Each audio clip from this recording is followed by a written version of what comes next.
मैं मीरा हूँ। न्यूज़प्रेसो में आपका वेलकम। आज वेंसडे मई 20, 2026 है। और हाँ रोहन, मुझे पता है तुम सोचते हो कि आज की सबसे बड़ी स्टोरी एनर्जी वाली है। मैं रोहन हूँ और मैं अभी से कह रहा हूँ मीरा इस बार गलत है, लेकिन ठीक है, शायद बाद में इस पर फाइट करेंगे। अरे एब्सोल्युटली करेंगे।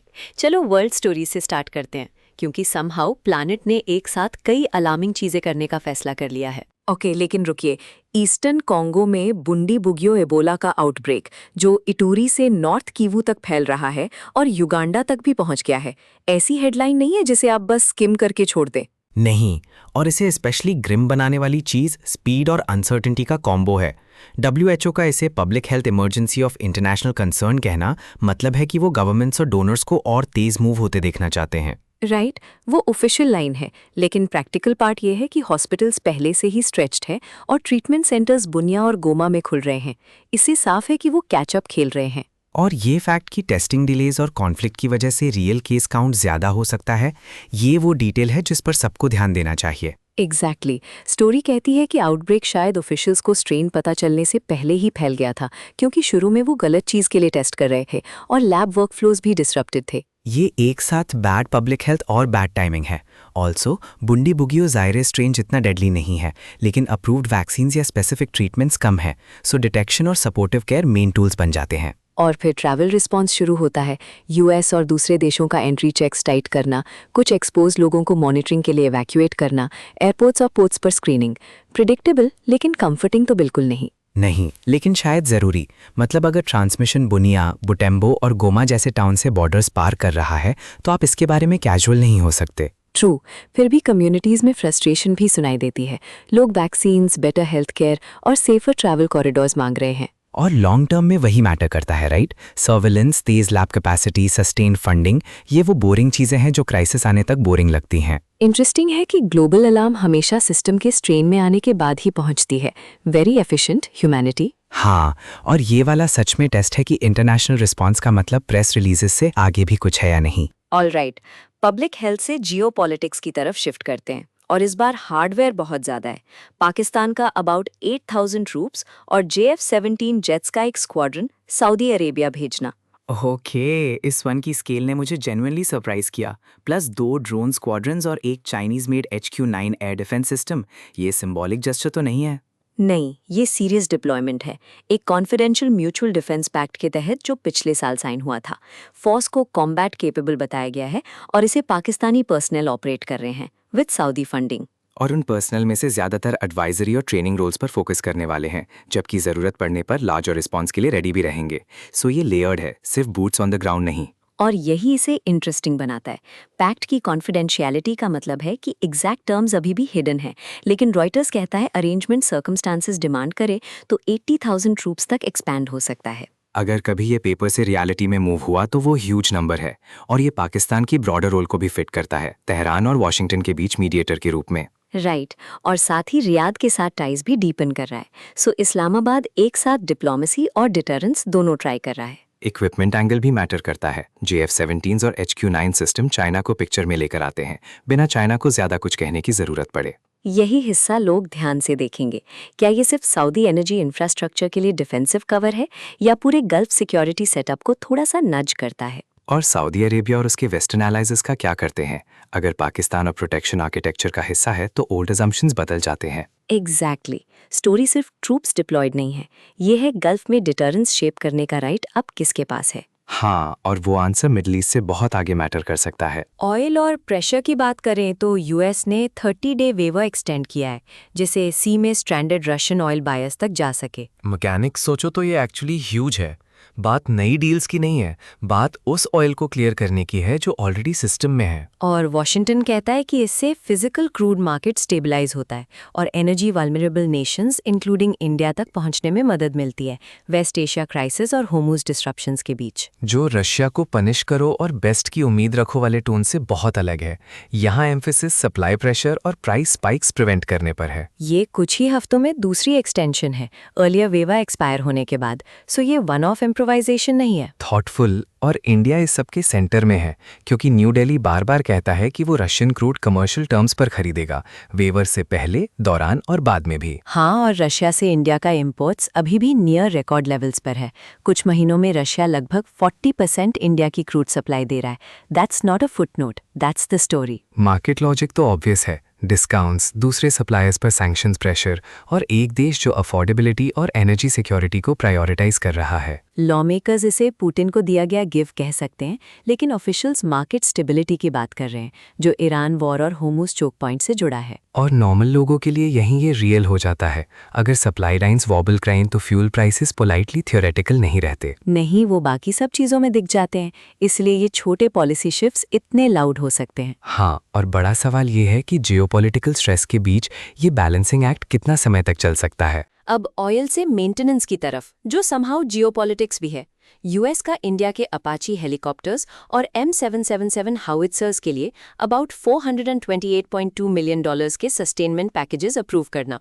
मुझे ऑनेस्टली इस तरह की स्टोरी बहुत पसंद है क्योंकि ये फ्लैशी नहीं होती, लेकिन फोर्स को फंक्शनल यही रखती है।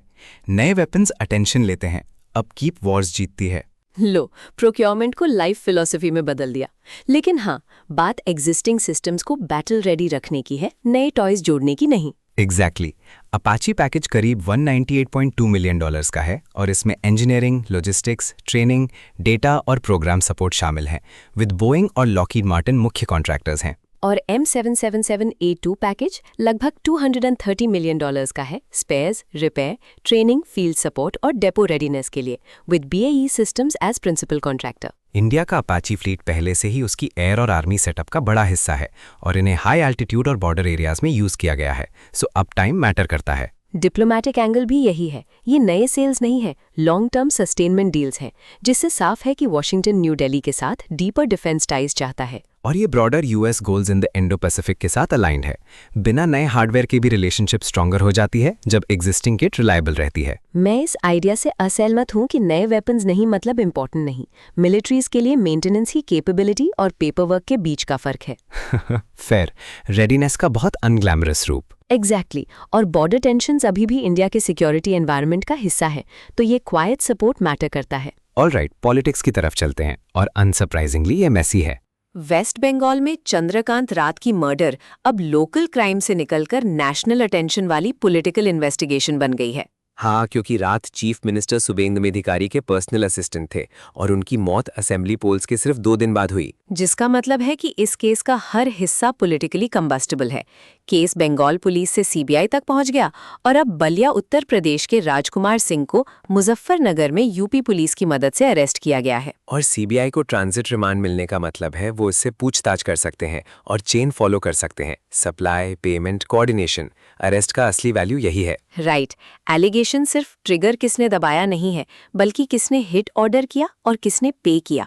स्टोरी में यहाँ तक कहा गया है कि इन्वेस्टिगेटर्स कॉन्ट्रैक्ट किलिंग के पीछे पॉसिबल पॉलिटिकल हैंड्स खोज रहे हैं। और इससे पहले 3 सस्पेक्ट्स मयंक राज मिश्रा, विकी मौर्य और राज सिंह को बिहार और उत्तर प्रदेश से ऑलरेडी कस्टडी में लिया गया था। प्लस स्टेट ने 7 मेंबर SIT भी बनाई थी, सो एक साथ प्रोबिंग की मल्टीपल लेयर्स चल रही हैं। टाइमिंग इसे और खराब बनाती है क्योंकि डेथ तब हुई जब बीजेपी गेन सेलिब्रेट कर रही थी और अधिकारी ऑफिस संभालने की तैयारी कर रहे थे। इसी वजह से ये एक मर्डर से बड़ा बन जाता है।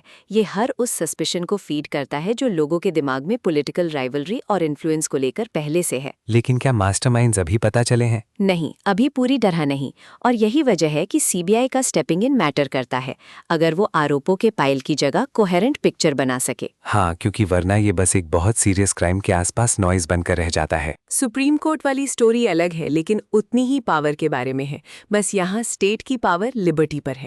ये वाला बहुत मैटर करता है।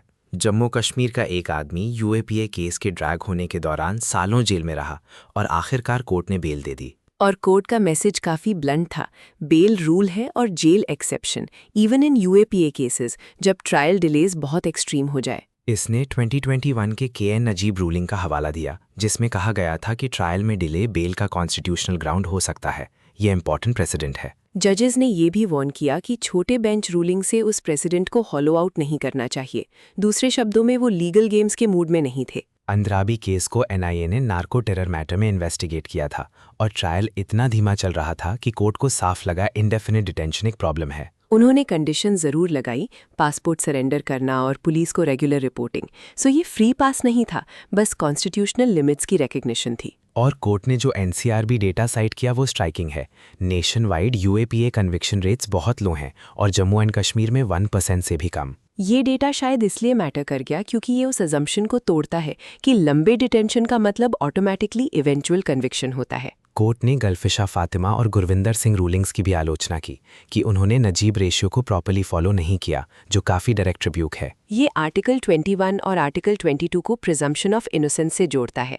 यही लीगल कोर है यहाँ। और शायद ब्रॉडर पॉइंट ये है कि कॉन्स्टिट्यूशनल प्रोटेक्शंस गायब नहीं हो जाती सिर्फ इसलिए कि चार्ज सीरियस है। Exactly, serious charge yes, automatic imprisonment forever no. ये दूसरे डिटेनियस के लिए जो ट्रायल का इंतजार कर रहे हैं काफ़ी बड़ा सिग्नल है। अब एक ऐसे केस पर आते हैं जो सच में हार्ट ब्रेकिंग है और ऑनेस्टली इन्फ्यूरिएटिंग भी। भोपाल में ट्विशा शर्मा डेड मिली और उनका परिवार डाउरी हरासमेंट और मर्डर का आरोप लगा रहा है। वो 33 साल की थीं, नोएडा की थीं और भोपाल बेस्ड लॉयर समर्थ सिंह से शादी की थीं। हस्बैंड और उनकी मदर फॉर्मर जज गिरिबाला सिंह अब एलिगेशंस के सेंटर में हैं। पुलिस ने डाउरी डेथ प्रोविजंस और हरासमेंट के तहत केस रजिस्टर किया है और एसआईटी बनाई गई है। हस्बैंड अभी भी फरार है। और कोर्ट ने एंटिसिपेटरी बेल रिजेक्ट कर दी, जबकि अरेस्ट तक पहुंचाने वाली जानकारी के लिए 10,000 रुपए रिवॉर्ड भी अनाउंस किया गया। फैमिली कहती है कि उन्हें 12 मई को हस्बैंड के कटारा हिल्स ओम में डेड पाया गया और वो सुसाइड थ्योरी को चैलेंज कर रहे हैं। पोस्टमार्टम में रिपोर्टेडली एंटीमार्टम इंजरीज और हैंगिंग दिखी और रिपोर्ट्स में ये भी कहा गया कि वो किसी समय 2 महीने प्रेग्नेंट थीं। इसी कॉम्बो की वजह से केस इतना अटेंशन खींच रहा है।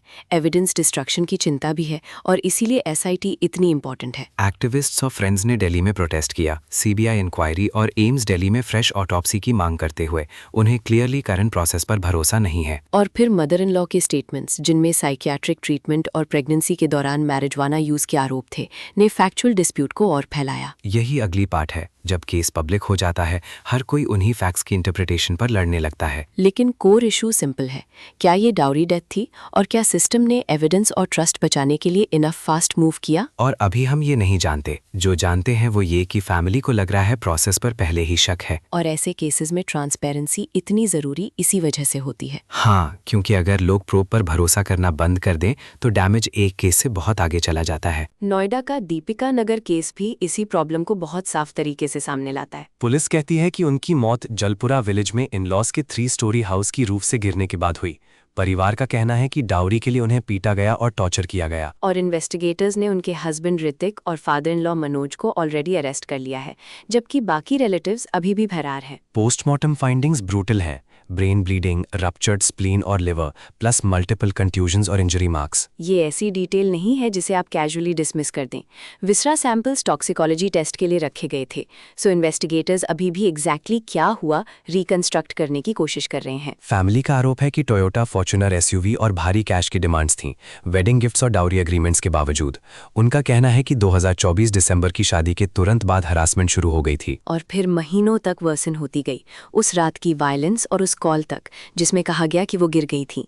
यही पैटर्न वो अलेज कर रहे हैं। एनसीडब्ल्यू और सीपीआई जैसी national voices dowry prohibition act की टाइटर एनफोर्समेंट और क्विकर मोर ट्रांसपेरेंट एक्शन की मांग कर रही हैं। ये समझ में आता है क्योंकि ऐसे केसेस बार बार दिखाते हैं कि फैमिलीज के लिए टाइमली रिड्रेस पाना कितना मुश्किल हो सकता है। और पुलिस अभी भी इसे सस्पेक्टेड डाउरी डेथ के रूप में फ्रेम कर रही है, सो अब एविडेंस ट्रेल ही मैटर करता है। ब्रॉडर कंसर्न सिंपल है, अगर सिस्टम बहुत धीमा चलता है तो पब्लिक आउटरीच उस वैक्यूम को भर देता है। और अगर ये बार बार होता रहा तो लोग मैरिज रिलेटेड वायलेंस को सीरियसली इन्वेस्टिगेट होते देखना बंद कर देंगे। Alright, last category education.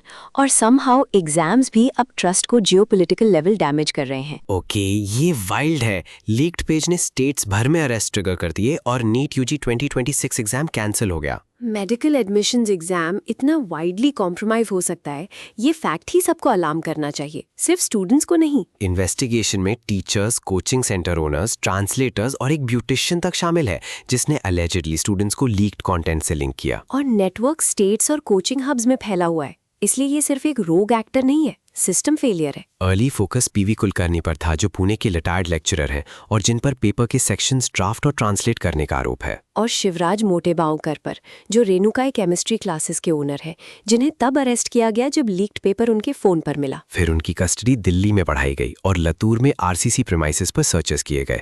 Probe लगातार वाइडन हो रहा है। इन्वेस्टिगेटर्स कहते हैं कि कुछ सस्पेक्ट्स का 2019 से एनटीए पैनल से लिंक था।